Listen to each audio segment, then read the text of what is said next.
হে everyone, আমি রিনি, তোমরা দেখছো বাঙালি নিউ ব্লগ। আর আজকে চলে এসেছি আবারও একটা নতুন মেনু ব্লগ নিয়ে। দেখতে পাচ্ছ আমরা চারজন মিলে বেরিয়ে গেছি, কিন্তু রেগে সেগে হয়। তো কোথায় যাচ্ছি সেটা তোমাদেরকে এক্ষুনি বলছি, জানতে পারবে সেটা। তো চলো আগে গাড়িতে চাপা যাক। তো চেপে গেছি গাড়িতে আমরা চারজনই। এখানে মিতাদি জলের বোতল হাতে নিয়ে কী করছিল জানি না। তো আমরা যাচ্ছি হচ্ছে খড়গপুর বোম্বে সিনেমা হল।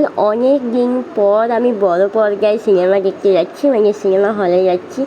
প্রায় মোটামুটি বলতে গেলে 14-15 বছর তো চোখ বন্ধ করে হয়ে যাবে আমি সিনেমা হল আসিনি বা যাওয়া হয়নি। বাঁকুড়ায় সেরকম কোনো সিনেমা হল নেই। তো যাই হোক, আমরা খড়গপুরে চলে এসেছিলাম। আর কী মুভি দেখবো সেটা তোমাদেরকে একটু পরে বলছি। এসেই আমি প্রথমে সিনেমা হলের একটা সাইডে চলে গেছিলাম, আমি জানি না কেন।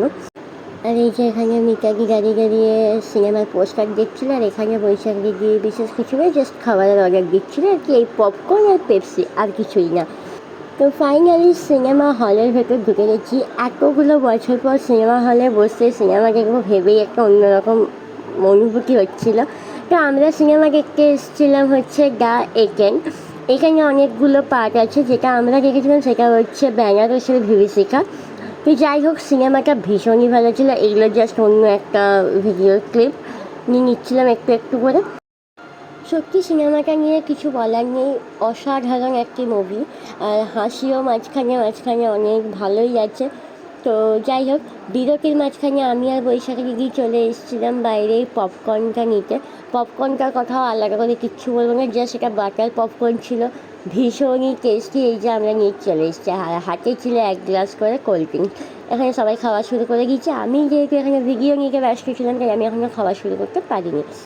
তো ফাইনালি এখানে সিনেমা শেষ। সিনেমাটা খুব বেশি বড় না হলেও সিনেমাটা খুবই ভালো। আমি আবারও বলছি, মানে সিনেমাটা আমার এতটাই ভালো লেগেছে, আমি তাই বারবার বলছি সিনেমাটা খুবই ভালো। যদি সম্ভব হয় আমি নেক্সট পার্ট আবারও দেখতে আসবো।